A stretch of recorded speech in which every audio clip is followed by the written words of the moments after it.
السلام عليكم ورحمة الله وبركاته متابعينا الكرام، لقاء جديد وضيف جديد في هذه الحملات الانتخابية والحراك الذي الآن بدأ يتسارع، خصوصا أننا نتحدث عن يوم غد سوف يكون آخر يوم في التحضيرات قبل الانتخابات العامة البريطانية. طبعا نستضيف خلال هذه التغطيات عدد من المرشحين كالعادة من مختلف المناطق، سواء في العاصمة لندن أو مناطق أخرى بريطانية. هؤلاء المرشحين منهم من هم عرب أو من أصول عربية، ومنهم من هم من البريطانيين من يتحدثون اللغة الإنجليزية. واليوم سوف يكون معنا طبعا ضيف يتحدث اللغة الإنجليزية، ضيفة تتحدث اللغة الإنجليزية، ولكن سنتابع المقابلة باللغة الإنجليزية، لكنكم بإمكانكم أن تشاهدوا الترجمة أسفل الشاشة أثناء هذه المقابلة. ونتشرف بوجود اليوم المرشحة عن دائرة كنزنغتون اند وبيزووتر، إيما دنتكود، وهي مرشحة موالية طبعا القضية الفلسطينية ولغزة، وأيضا مناصرة للعديد من القضايا المحقة. نتشرف بوجودها معنا، وسنباشر اللقاء الآن في اللغة الإنجليزية. طبعا ستجدون معرفاتها موجودة في الوصف، ونرجو متابعة هذا البث ومشاركته كي تعم الفائدة. So, good evening, and we are so honored today to have with us Ms. Emma Dentcourt, candidate in Kensington and Bayswater, and we are so honored to have you today, and thank you very much to accept our invitation, Ms. Absolute Emma. pleasure to be here. Thank you. Thank you very much. I would like to ask you at first, how's the things going on now? How's the preparation for the elections in your region? Yeah, well, it's been very, very busy, as you can imagine, and a lot of people out there. I was handing out bundles of leaflets earlier tonight, and I've got about 6 or 10 people out there leafleting doors. So it has been very, very busy, but we're getting a good response. Very good. I hope you or I wish you all the best, and we all wish you all the best. By the way, there's a lot of people from Arab people around the world are watching this elections. By the way, it's not only the people who are living in the UK. So you got all the support from all the Arab people from all around the world, and That's me, fantastic. one of them. So it's one election where this matters more than anything to not only the Arabic community here and all their friends and allies, but around the world. Things have changed, and we've all changed. Sure. So as you said, because also another important point, that the things which happening here affects other parts of the world, of our world. So it has effect on, for example, the Palestinian case, or some cases in the Arab world, and so that will be so effective. So that's why the people are watching this platform and other platforms which shows what is happening in the UK and translating the events into Arabic language. And we are so honored again to have you with us today. So if you are, by the way, of course, you are so well known by the people in the UK and in your region especially, but for the people who doesn't know you, how would you represent yourself, or say your details, your CV? Okay. So I was born and bred in Kensington, Chelsea. So I was born in the south of the borough, and I've lived around in other parts of London, and I've lived where I live now in North Kensington for 40 years, and I brought up my children here. And it's very, very mixed. Wherever I've been, it's always been very mixed. So different mixes of people, different immigrants from all over the world, and this is just the norm for me. And I was brought up to respect every faith, every religion, every ethnicity, and that makes it easy and lovely for me to live where I live. So I've been educated here. I did a degree in history of architecture, but mostly kind of social housing, related to social issues. I was a writer for 30 years, writing about design and architecture, particularly relating to the social issues and how people live.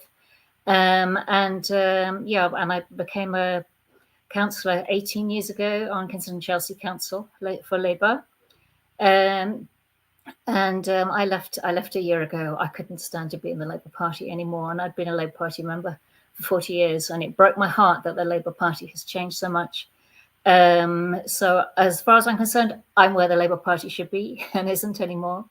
And I'm carrying the flag for what it should be, which is looking after each other. We should be looking after each other. People should pay their taxes, and we should look after each other. And it's a social contract, as far as I'm concerned.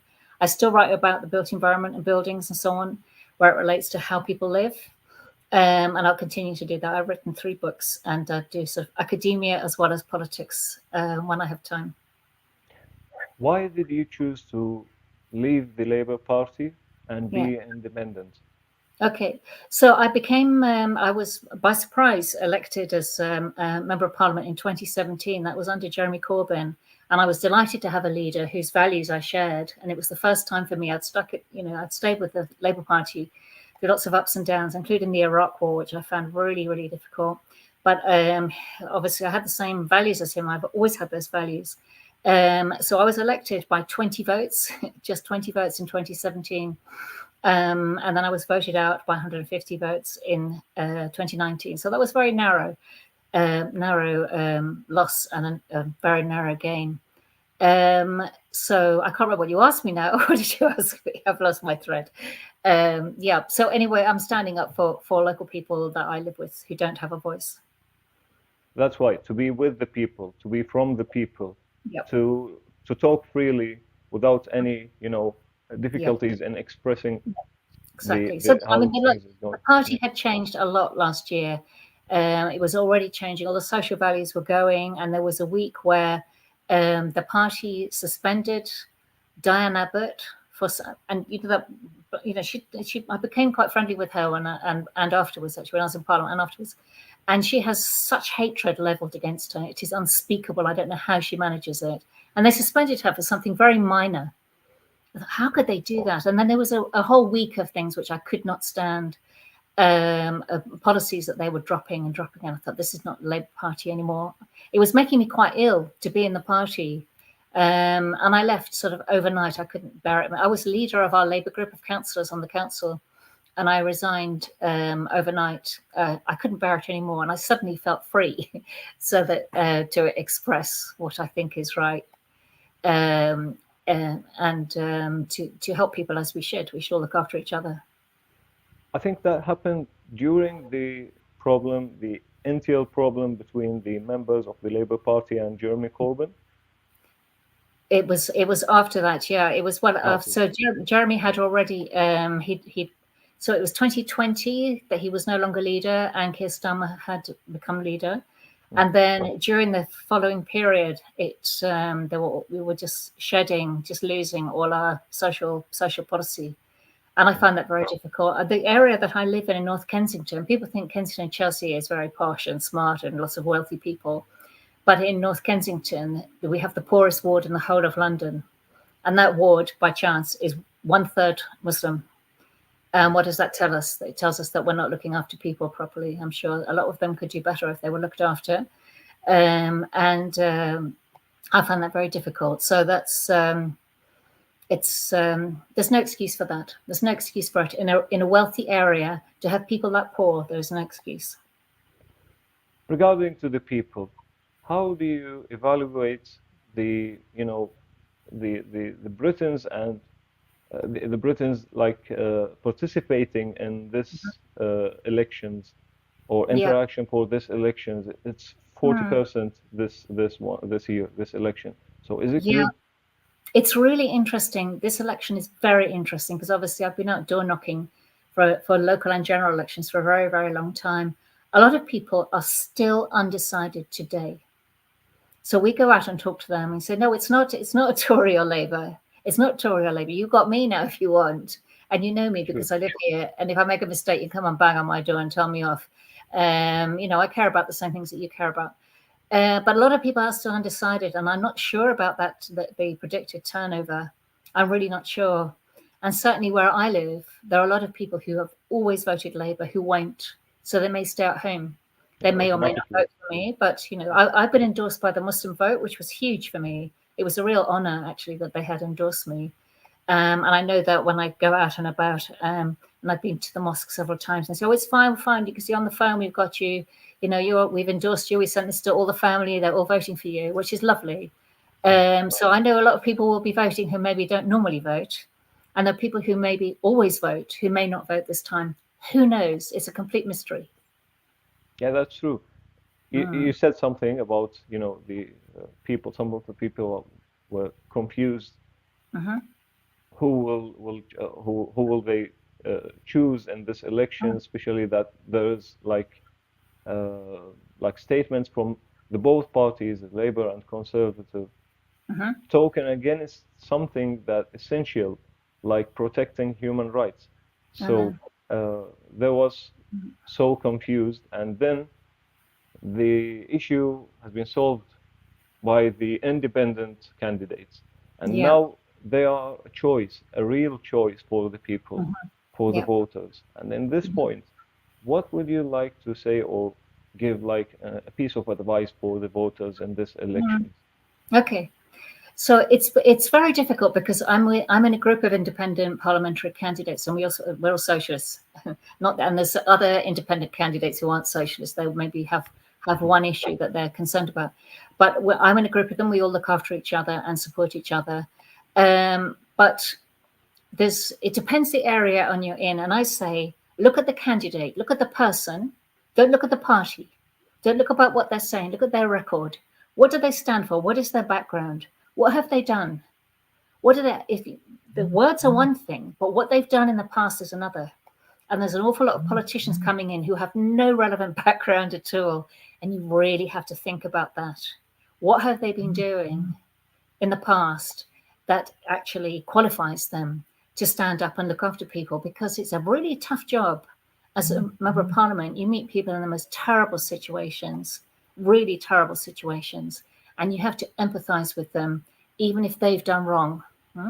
So there's some people come to you who've done wrong, and you have to look after them nonetheless. And how can you do that if you have no real human experience at all? So I'd say look at the person, don't look at the party.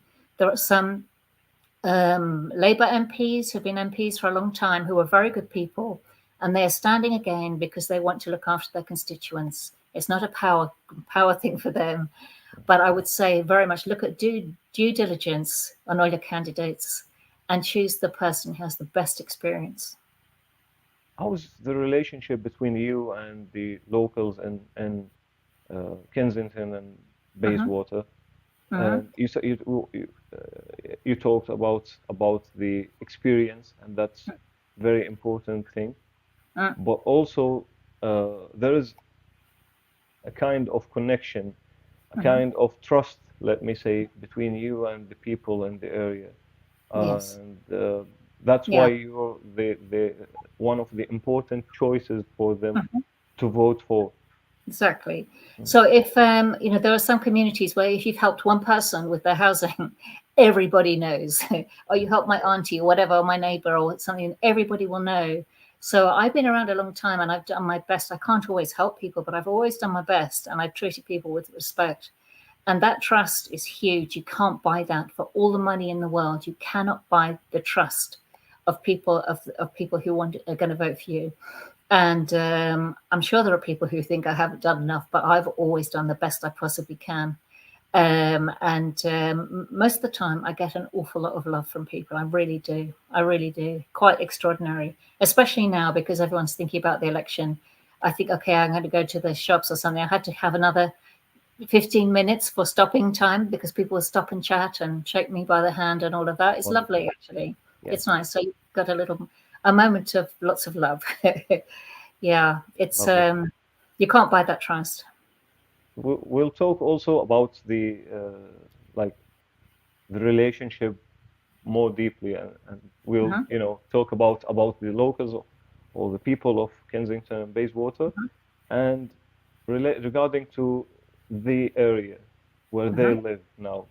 Of course, there's an issues. Of course, everywhere in the UK, unfortunately, there is something, must be treated. So what is the most urgent issues that must be solved, should be solved as soon as possible in Kensington and Bayswater? It's housing. Mhm. So housing in all different ways. So there's not enough housing that people can afford. And that's not only for social tenants who can't afford much at all, but it's for people at other different economic income. And so there's people who have got a job, they're working, and they're earning quite a good living, and they're living in a teeny tiny flat, all the way up to people who are living next door to homes that have been bought by overseas money and is empty, and there's no neighborhood. So there's a lot of neighborhoods where so many homes have been bought and left empty, and they're just cash depositories, that there's no neighborhood anymore. There's just empty houses, and that's a shame for them too. So I have over the years, I don't know what's going to happen on Thursday, I've had quite a lot of support from the Wealthy Awards, because I also understand that the importance of neighborliness. But it's housing is the beginning and the end, really, of the problems here. We have housing which still isn't safe. We have housing that is damp and mouldy, and we have terrible overcrowding. And when the council talks about families, they say, "Oh, some people are having 3 children or 4 children." I said, "Well, yeah, I was the youngest of 6 children. Okay, so let's not talk about big families. We're allowed to have as many children." To say that it's not the main reason. The failure They is not the reason. They try to moralize over the number of children you have, and it's none of their business actually how many children people have. That's down to them. So that's there's a lot of moralizing about that kind of thing. And that's it's just inappropriate. You shouldn't be messing with other people's lives like that. And we need more affordable housing and good quality housing. It's that simple. Is it the only problem or the only issue? No, we have a lot of issues. So we have there's poverty. We have terrible poverty here, genuine poverty. We have people living in destitution, which is a very specific category where you can't afford anything. What about the job centers in the area? Yeah, we have job centers. There's not enough jobs actually of the kind that people are qualified for. So the jobs that are going are skilled jobs in construction and all kinds of different areas, but the people looking for jobs are not skilled. So there's a complete mismatch. So they have to apply for them to get their benefits. They have to keep on applying. They're applying for jobs that they're not qualified for, and that's a huge problem. So we need to skill people up. But the poverty is really quite shocking here, and with the 2-child benefit cap, a lot of people have fallen into serious poverty. And we have children here born undersized, and this has been reported. There've been academic papers written about it in North Kensington. Children born undersized and with smaller lungs, and so on, because of poor nourishment, malnutrition. And that's appalling in an area that most people think is wealthy. Yeah. How will you solve these problems? For example, when we talk about housing, when we talk about the NHS, long appointments, it might take months. For example, one of my friends, by the way, he took an appointment after 12 or 11 or 12 months. So another problem, like the antisocial behavior. How can we solve these problems? Well, first of all, I'm sorry to interrupt you. Like in steps. Yeah. Okay. So first of all, you have to have good information. Now, when I first started doing research into the borough on inequality, nobody had done those sums before. So it was after the 2011 census, and we weren't getting good information out. So I did my own analysis of it, and I thought, oh, this is the most unequal borough in Britain, and it is. So we have the richest people and the poorest people living a few streets away from each other. You have to bring it to people's attention. So I've written 3 reports on inequality, and I share them. So step 1 is to have good information. Why has this happened? What has happened? And then why it has happened. And unless you understand that first, you're just going to be opening food banks, which are needed desperately. But then they're not going to go away because you're not looking after the people. You're not actually solving the problem. you're just feeding people, and it's a mitigation. They're not solving anything. So that's the first thing is information, and then try to find out why this has happened, and then look at the ways of resolving it. And we had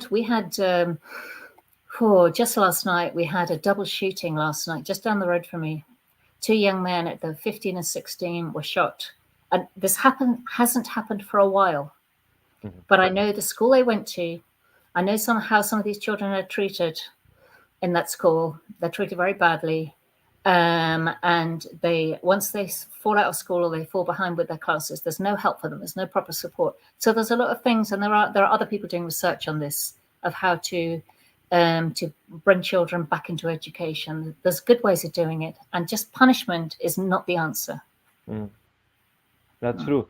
And also there's general issues in the whole UK, like the NHS system, which must be solved by efforts from all the MPs in the parliament, or with the government, or working with the new government. We have to stop outsourcing. All the money going to the private companies should be going back into the NHS. So that's a huge mistake. We have to reverse that, and that's not going to happen under a Labour government. I'll give you some suggestions from the candidates that I've met in the past few days. Like one of them said that within his plan, she wants actually to end the food banks. Yeah. She said that if the money that's been spent on the arming or arming Israel specifically, spent on the services inside the UK, so we will not need the food banks. Do you agree with this idea? I don't think that would be enough, to be honest. I am absolutely for, to stop selling arms to Israel, definitely 100%. But we need something to stop Trident, the renewal of Trident, the nuclear so-called deterrent, which is in its lifetime is £100 billion. That's what we need. It's real money. It's real money. It's not pocket money. And why would we be starving our children when for the sake of having a genocide button, we could murder other people's children? I just don't understand the logic for it. It is literally a genocide button. If we ever press that button, we're murdering millions of people somewhere else. How can we justify that when we have our own children starving? So I am certainly against arming Israel, but I don't think that's enough money. Yeah. Actually, we need to pay people properly, not just to have to keep on giving, to giving them. They need to pay people properly. And what about the youth in your area? What is their activities, or what is the centers that they have their activities in, or might do something? For example, the sports areas or sports centers or something. Do you have in your plan something related to the youth? Yeah, well, we do. I mean, I'm very well aware of it because my children were brought up here, and what has happened to some of their friends. And there's a very sad trajectory, as I was saying a little bit earlier, that if somebody falls behind at school, and I'll give you an example. There's a family that I knew really well. I knew the whole family, and the father died unexpectedly when the children were quite young. And the mother was in bits. She was really upset, and she couldn't cope. And the children started falling behind at school. And because they fell behind at school, they started being naughty, which is what happens. And then they were being told off, and then they were naughty children. And then this spiraled and spiraled and spiraled. And one of them is now in jail for something completely unspeakable. But I saw that happen. I saw how it happened, and there was no support for them. There was no support for them in school. Nobody in their school said, oh my goodness, this poor woman's husband died unexpectedly. The children aren't coping with that. We need to look after them better. There was nothing there. And this has happened. I don't know about these 2 boys down the road. I don't know who it is, but the school that they went to, I do have a lot of experience in over the years. And it has the worst rate of permanent exclusions in London. And I think it's 3/4 maybe of this, maybe it's more than that, of the children who are excluded are black boys. And I've seen that myself. I knew 12 children who were excluded from that school. They were all black. And it's racism, how they're treated, and how, how they're immediately punished rather than people trying to understand them. And I think that is deep-seated racism there. The racism as well. Unfortunately, I will be so, clear in this point. Yeah. There is like a party, a whole party nowadays, or parties, you can say, or a large group of people are talking and or practicing racist. Yeah. For example, like I will not say names, but you will know the people that I'm talking about. They are telling people, the voters, that the people who not white, to be clear, are the main problem in this country. So because of those people who are not white, we are facing our problems or our issues now that we are, having in this country. So the solution will be is to exploit those people. And unfortunately, there is some kind of people that talking in this way. I know. So what is your response to them, or what is your reaction when you see them? That it makes me feel quite sick, actually. And I've come across it quite a lot in the council, and they don't even recognize it themselves. I mean, they were appalled when this report came out. It was from one of our local charities pointing out about the rates of exclusion and who was being excluded. They came up with some rather unpleasant comments, I'm sorry to say. There was nowhere was there any understanding of what these children have been through from day one. They walk into a room, you go, oh, here we go, rather than welcoming them warmly and treating them like everybody else. And that is so endemic among some people. I find that very, very difficult. I really do. And there are children whose lives are absolutely ruined. I'm involved in quite a lot of organizations. There's one that is, it's because there's huge lack of skilled workers in the construction industry, which is massive. It's like our second biggest industry. Yeah? And so they're actually reaching out to ex-offenders, and they will train ex-offenders in proper skilled jobs, not manual jobs, skilled jobs, keep an eye on them, obviously, and get them into work. And they're actually reaching out deliberately because actually otherwise ex-offenders, I was talking to somebody the other day where I was knocking about who's an ex-offender, couldn't get a job. And he's an electrician. I've got to go back and find him now because I think I've linked him up with something. But so they can't get a job because they're an ex-offender, and they're always going to keep offending because they can't get a job. And these things are absolutely outrageous. So that is quite a small initiative, but that kind of thing should be much, much bigger. There's 500,000 people a year leave prison, and then they can't get jobs because they're ex-offenders. And many of them come out of prison changed people. Some of them undoubtedly will get straight back into crime, but many of them have completely changed since they were in there, and they want to improve their lives, and they don't have the chance to do so. And that's absolutely tragic. I think it's terrible. And there's another law that I was looking at about they call it unlocked, I think, which is after a certain number of years, if you've done something stupid in your youth, that should be wiped out. It shouldn't follow you through your life. So it doesn't appear on your DBS or whatever. If you did something stupid in your teens and you're now 30, that should go, and you should have a clean slate. And these things are really important because there's hundreds of thousands of people every year whose lives are completely ruined because they were stupid once, very stupid ones. Yeah.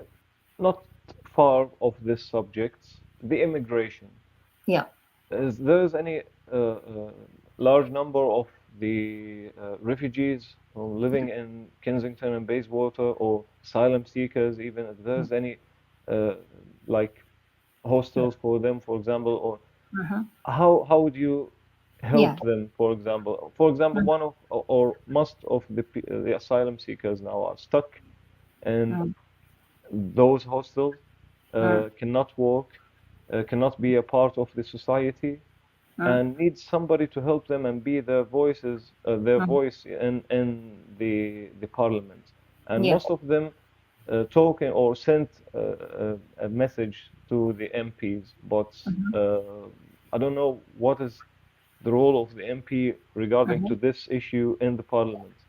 Okay, so that's something as a local councillor you can't deal with these issues, But as an MP, you can, and we had a lot. So we did have a lot of refugees and asylum seekers coming to us, and it's all the procedures for getting people accepted is very, very tortuous. But as you were saying, the fact that they can't work, many of them are skilled. They have some skills. They want to be useful. They should be allowed to work while they're waiting forever for the decisions to be made. I think that's outrageous. So we had some Afghan refugees here, and then they stopped it. And some of them were in hotels, and then they were thrown out of hotels, and they were moved miles away. They were settling in. Their children were settling in to local schools, and they were moved off to Manchester and heaven knows where, completely on their own, with losing all their networks that they'd made. Absolutely outrageous. And the way that the Ukrainian refugees were accepted is exactly how it should be done.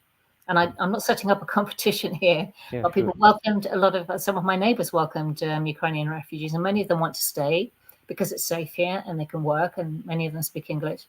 And that's how refugees should be treated. And the idea that we're not taking any more Afghan refugees, even if they work for the British government and they're under pain of death in Afghanistan, I find that absolutely appalling. How dare we? How dare we do that? How dare we? I think it's shameful. It's absolutely shameful.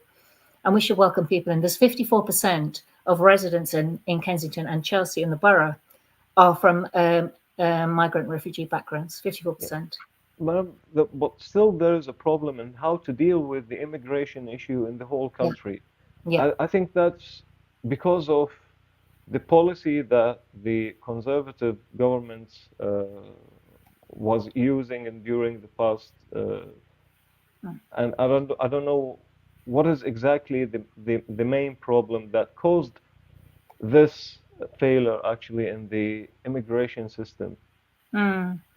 What is it in your opinion? I mean, I think it's a completely different mindset. It's when people come over here under whatever very, very different circumstances. As I say, many of them want to be useful. So rather than think, well, this person, obviously they've had a terrible time, they need to be treated, they need to be looked after, they need to have a stable home, and then they want to be a useful human being, and that is good for the economy. It's good for all of us if they are able to find some work and look after their children and bring up their children right and so on. And that's a positive thing. But other people look at them as a problem, who are difficult, and we want to squeeze them out and so on. And, there are no indigenous British, we are all immigrants. And my family's been here a very, very long time, but we also came over from France, I think, hundreds of years ago. So there's no indigenous, we are all immigrant at some point in this country. So, we need to actually understand that and stop talking about the Brits and their foreigners, because we are all foreigners actually originally. Relating to this part of the discussion, how did you find my language? Am I speaking English good? Yeah, you're fine. Yes, you speak English. It's fantastic. Yeah. Thank you very much. I'm so happy to hear that, by the way, because some of my colleagues told me that I'm so bad in the conversation. So well, I'll have a word with them if you like. Yeah, thank you very much. You were talking about Gaza for a minute. So Gaza has impact on the elections, and it changed the minds of some people to vote from this party to other, or to vote for independent candidates. It did something in the UK here. So what is the impact of Gaza on the elections? Huge, absolutely huge. Yeah, absolutely How? huge. I think it's really changed people's mindsets a lot. I mean, I see this countrywide because I've been involved in. I'm a member of CND. I'm on the National Council, so I've been on the marches and so on. But also, I'm quite well networked in all these different peace networks. I've been a peacemonger since I was at school, really, peace campaigner forever. I do think it's really changed their mindsets, and part of it is that it feels very personal. When you see those terrible videos and so on, these are our children, as far as I'm concerned. these are our children. These are my nieces and nephews and our brothers and sisters and parents and grandparents. So there's that, and there's this very simple injustice behind it, because it's an illegal war. And if we look at it, this is something that once again the British have caused a problem abroad. So a lot of I often try to work out, who's coming over now? What do we do there? What do we do in Afghanistan?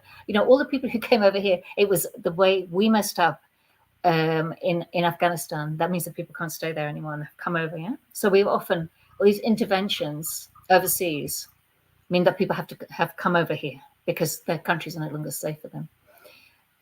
So with Gaza, I do think it's changed people's mindsets completely. I think it's partly because it's all online all the time and people are watching it all the time. So people of all ages have been watching it, and it has definitely divided people. And as people, very clearly, like most people in the Labour Party, on that side, the right wing of the Labour Party, which is most of it now, who are supporting the Israeli government and think they have a perfect right. And then there's lots of people who don't think that at all. And they say, well, I'm not political, but what is happening in Gaza is, yeah, you are political. Actually, if you think what is happening in Gaza is unspeakable, it's intolerable, it's indefensible, it's hideous, we should never allow that to happen, that is political. So that's interesting. But I do think it's changed people's mindsets a lot. I really do. I think it has politicized in all kinds of different ways a lot of people who hadn't really thought about it before. I really do. And it's not just Gaza. It's how we now feel about people who are being pummeled by £2,000 bombs paid by America and being picked out by drones that we have paid for. They come from the weapons technology that has come from our factories over here. We're responsible for that. We have a responsibility, and that's unspeakable. It's really unspeakable. They say, oh no, we've got these drones, and we just get that one person, and then they drop a £200,000 bomb. That's why it has a big effect on the elections nowadays. And so when we talked about the effect of Gaza now, and we talked about how it's happened, like in the politics, and how it's changed the mind of a large amount of people who was automatically voting for the Labour or other parties. So, and you mentioned as well the things that are happening now in Gaza now, and the crimes, the horrible crimes. So, in this platform, there's a lot of people from Gaza are watching us. Maybe now while we are live. So, what would you like to say to them? A message to Gaza, to Gazans people. Okay. We will never look away. I think that's really important. We think about it every day. And if we pray, we pray. And if we send wishes and love, we send wishes and love. And if we have money, we send money. We do whatever we can. If we can march, we march. And we will never, ever look away from what is happening in Gaza. It's just so painful. It's really, really painful. Yeah. Thank you very much. You've mentioned also during the interview the Muslim Voice and the Arab Voice or the Muslim Voice campaigns. Yeah. What is the agenda of those campaigns, and how it would benefit the candidates or support the candidates in the campaigns? I think more than anything, it's to encourage Muslim people to vote, just to use their vote. And in this election, it has never been more important. We're up against serious racism from both the major parties. And then there's Reform, which is even worse. Even people in Reform are shocked at their own racism sometimes. So people leaving the Reform Party. That's huge. We have to acknowledge that, and it's very painful. This isn't the world that I wanted for my children and grandchildren. I really didn't. And in my lifetime, racism got up and down, and it was so much better. And now we're going back to this very, very dark place. but I think it's important to encourage them to vote. It does make a difference because your voice does count.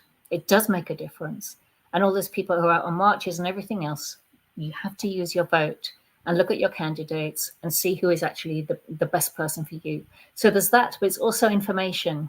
So I know going around, I've been door knocking, and this lady will come to the door and say, "Oh my God, it's you." And she shout to her family, "Hey, Emma's here, Emma's here." And she bring her phone out and say, "Look, we've got it here. This is your picture and this is your name and we're all voting for you." So they've all been networked, which is fantastic. I think the idea that all these different groups of people are networked is very positive. And that's the way it's kind of grassroots, change from the grassroots upwards. And I think that's how politics should always be. But this is what has happened with Gaza and the new kind of sensibilities about how we can create change, is that people understand where politics comes from. And I will never, ever join a party where people tell me what to do and think, which is what they tried to do a year and a bit ago. And I said, no, I'm sorry, I'm going to speak out on this one, because I'm going to leave the party. Yeah, I think it's very important that politics should come from below, not above. And every Arabic person, every Muslim must use their vote and vote for the person who will serve them best. Very important. I've asked you before about how do you evaluate the participation in the elections by all the Britons. Now, how do you, the same question about Arabs, do you see that they are really consider themselves a part of the political process here in this country, in the UK? Or they are shy sometimes, or, you know. There are, I mean, certainly for this election, that is so, definitely. And there are other people who think, oh, it doesn't make any difference, or, you know, whatever you're saying, it won't change my life. Actually, that's what I'm talking about. Yeah. And other people will say that, yeah, what's the point? Doesn't make any difference. But it absolutely does. It really does make a difference. Voting makes change, and you have to vote for the person that you trust to make the change that works for you. And I want everybody out there, and send all my love to anybody in Gaza watching today. We have a lot of Palestinians in my area, and I know the whole family, I think, of Dr. Zomlot, and fantastic, lovely family. He's living in your region, in Kensington. Yeah, he lives quite near, and I've seen him. Some of his family live nearby, so I see them quite a lot here. So yeah, I've seen him quite a few times, and yeah, voting does count, and voting can change things. You have to absolutely 100% use your vote. Otherwise, we're just, you know, what are we? We're just in the hands of people who don't care about us. If we don't vote, we'll have Nigel Farage as our Prime Minister. It will be so dangerous. All of us, yeah, I think it will be the end of the world if he became, yeah. In my opinion, I don't know about in others, what is the others' opinion, but during the discussion also you said that all the money of the world will not give you that, like the people's love or the people's support. So when we talk about money, but it's needed. It is very essential things for the campaigns, as we know and as everybody knows. So who supports you financially? Oh, okay, yes, so very good question. So when various people were persuading me to stand, and I said, well, number one, I don't have any organization, you know, I don't have a political party behind me, but number two, I got no money.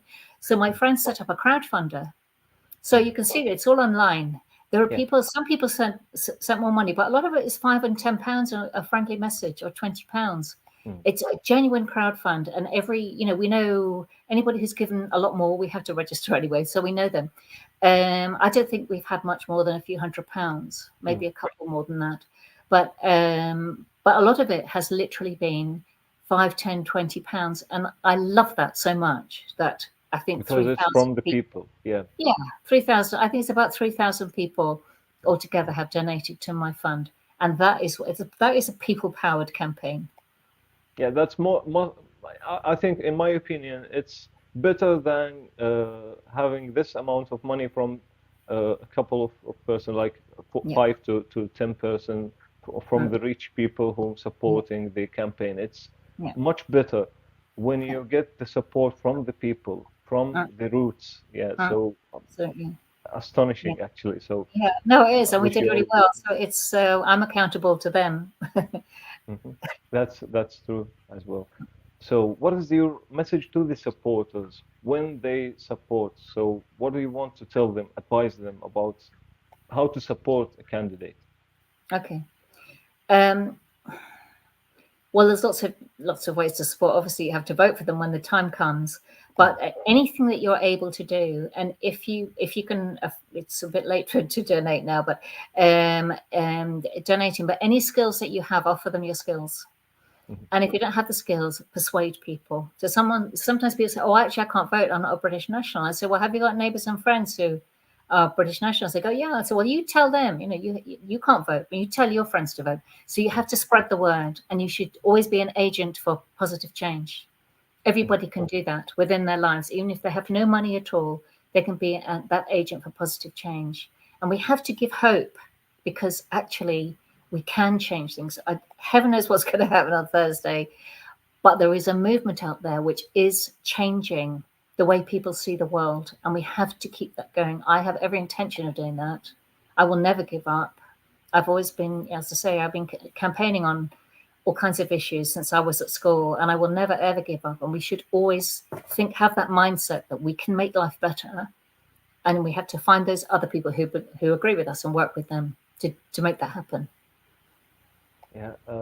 Finally, but we'll talk about some points related to the expectations. So what do you expect, or what is your expectations for the general elections, and especially for your district or your area? Well, we're all pretty sure Labour's going to win. How much by? I don't know. There's so many. I mean, all those prediction sites and polling sites, they got things very, very wrong. Some of them, there's so much difference between them. One site said, "Oh, the Tories are going to get 60 seats." Somebody else says, "Oh, it's going to be 150." That's a big difference. So it's really difficult, very, very difficult to judge. None of them are polling on independents. They were just about polled on Greens because they've been around for a while. And I challenged one of the sites, Electoral Calculus.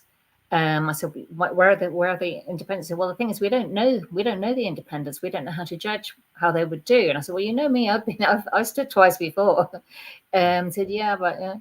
So there are some sites I don't appear on, and other sites I have challenged. There's one site that had me on 0, and I challenged them, and they and they had a look into my background and history and so on, and they changed it miraculously. They said I could get 5,000 votes from nothing. So, you know what? I do think the polling sites are in a bad place. You have to look at the bookies. Sorry, guys, I know you probably won't bet, but that it gives you a better guidance, because they don't have any. They just want to win. They don't care about the politics.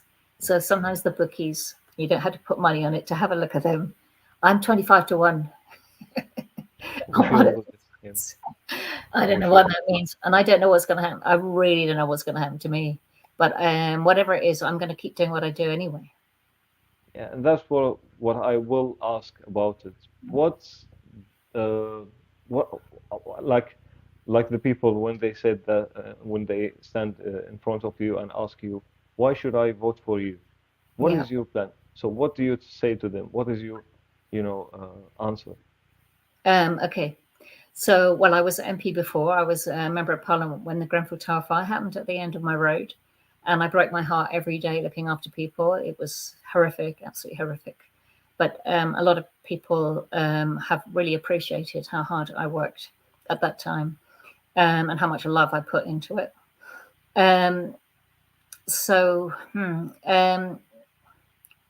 Like your program, for example, if you can give them, briefly the program.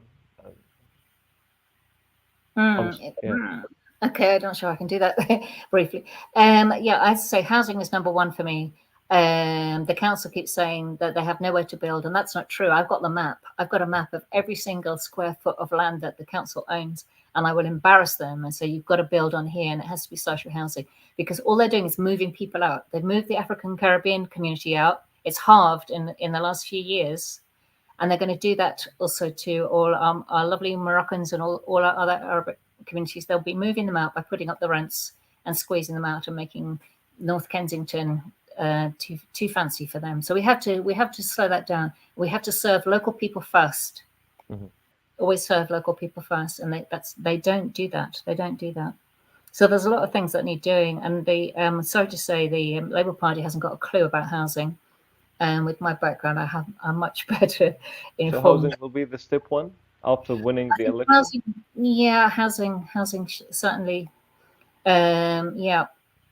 I mean, obviously, if I was to get in, I would be one person. I'd be working with different groups doing specific things. Yeah? Sure. And that's actually a very powerful, very interesting way of working, because you can work on cross-party groups, or you can work on CND, or you can work on this group or that group. I was on the Foreign Emergency Planning group and lots of different groups while I was there. And you can if you bring your expertise into Parliament, and you can make change there by providing good legislation. Yeah. Finally, what's you gonna say to the people who bets that you won't win this elections? You bet that I won't win. Yeah. What if I do win, or what if I don't win? I'm sure you'll win. So that's why I didn't ask you. What if you if I don't lose so there? Because I'm confident. Yeah. Okay. No, that's fine. What would I say? I say you have to listen to the people. You really do. You should listen to the people, and I just work for them. And my strap line is, I never forget I work for you. As far as I'm concerned, I'm a public servant. I'm a servant. I'm not the leader. And you should always work alongside people and listen to them and work with them. Quite fair. And thank you very much. I would like to thank you for accepting our invitation and wish you all the best. We all hope that we'll see you in the Parliament after this election. And we wish you all the best in your targets, in achieving your targets. And we wish the best actually for the UK. Okay. And wish that the UK government will have such a positive person like you. Thank you very much again. Thank you. Bless you. And thanks for the people who was with us watching this live. And we'll continue this interviews with the candidates until after tomorrow, the election. And thank you again. Thanks for everybody who watched us. Okay.